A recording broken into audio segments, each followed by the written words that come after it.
आइए जदयू के प्रदेश उपाध्यक्ष जी से बात करते हैं, जो पूर्व में उपचुनाव में यहाँ के कैंडिडेट भी रह चुके हैं। तो सर से बहुत बहुत आपका स्वागत है।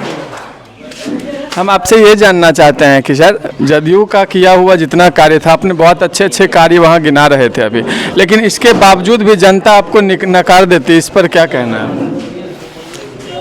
जनता हमें नकारने का काम नहीं किया है। जनता में कुछ बार्गेनिंग का क्रियाकलाप हुआ। भोली जनता इन छलबाजों को पहचान नहीं सके और जत्र तत्र वोट डालने का काम किया। जनता भोली है, जनता कभी नकारने का काम नहीं किया है। जनता के दिल में बिहार में अगर कोई है तो माननीय मुख्यमंत्री जी नीतीश बाबू ही है। आगामी विधानसभा चुनाव 2025 को लेकर क्या रणनीति है सर?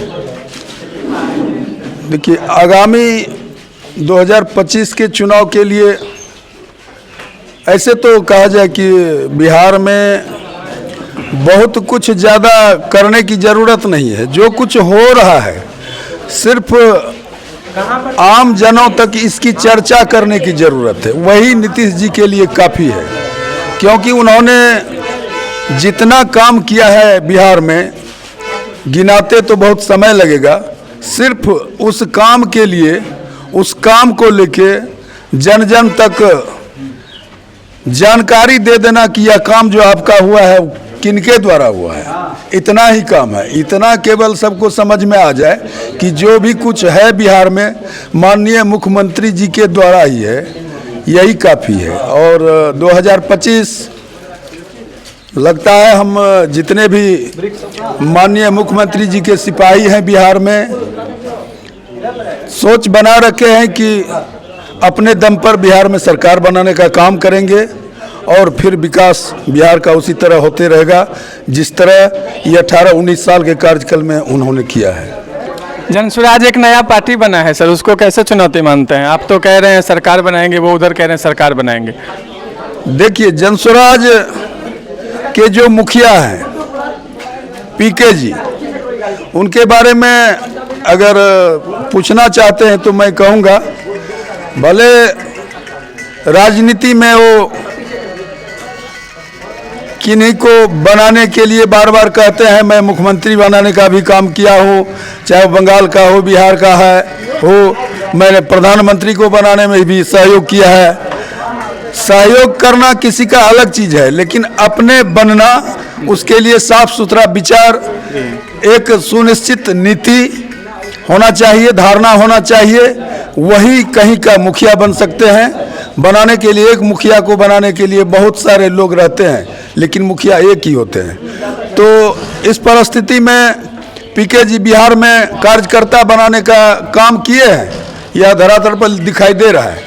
लेकिन बिहार में उनके नाम से वोटरों का कहीं कोई अता पता नहीं है। हमें लगता है कि वोटरों में कहीं उनके प्रति कोई आवाज़ नहीं है।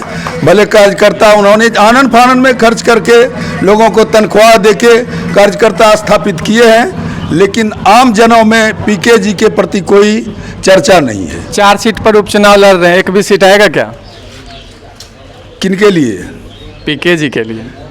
हमें तो नहीं लगता है कि वो तीसरे स्थान पर भी रहेंगे। अभी बैठक में जैसा मुझे जानकारी मिली कि आपके जो पूर्व में रहे प्रदेश महासचिव शंभू प्रसाद जी, और आपके भी वक्तव्य को मैंने सुना, उसमें हार का एक प्रमुख कारण ये भी निकल कर आ रहा था कि जनसंपर्क आपका नहीं हो पाया, समय का अभाव रहा। क्या जदयू के कार्यकर्ता या जदयू के नेता टिकट मिलने के बाद जनसंपर्क करते हैं? इससे पहले जनसंपर्क क्यों नहीं किया? देखिए, साफ साफ इस बात को आप भी समझ रहे होंगे कि जनता, वोटर्स के ये मन में भाव बनाए रहता है कि हम जिसको वोट देंगे कम से कम एक बार वो हमसे आग्रह करने आवे। यह साफ सुथरा है।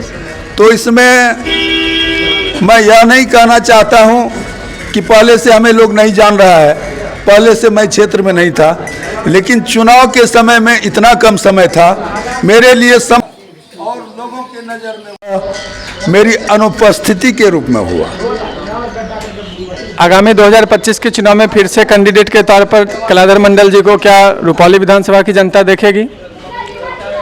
देखिए, यह माननीय मुख्यमंत्री जी का या पार्टी का आदेश होगा कि कलाधर मंडल जी रहेंगे या फिर और कुछ होंगे, लेकिन मैं तो उनका आशीर्वाद मानते हुए उनके विचारधारा को लेके रात दिन प्रयासरत हूँ कि जनता के बीच में उनके क्रियाकलाप को, उनके विकास को दर्शाने का काम कर रहा हूँ। जहाँ जनता में किसी प्रकार की कमी या उन्हें ज़रूरत महसूस होती है उसके लिए काम कर रहा हूँ।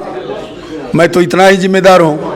बस एक आखिरी सवाल है कि जब से आप संगठन में प्रदेश उपाध्यक्ष के दायित्व में आए हैं, आपको संगठनात्मक दृष्टि से मजबूती देने के लिए, संगठन को मजबूती देने के लिए आगे की क्या कार्य योजना है जिससे आप संगठन को मजबूती देंगे? देखिए, इसके विषय में मैंने प्रदेश में चर्चा भी किया था, इसकी जानकारी लेना चाहा तो हमें कहा गया था कि आप जैसे प्रदेश में 10 उपाध्यक्ष हैं तो सबों को अपने अपने क्षेत्र में कहा जाए कि जैसे 6-7 जिला में प्रदेश उपाध्यक्ष के रूप में मैं हूँ, तो हमारा ज़रूरत जहाँ होगा वहाँ हमें सौंपा जाएगा या फिर हमें लगेगा कि वहाँ जाने से, वहाँ मेहनत करने से पार्टी को मजबूती मिलेगी तो वहाँ स्वतः मैं जाऊँगा। जी धन्यवाद आपका, आपको ढेर सारी शुभकामनाएं अगले चुनाव में। धन्यवाद।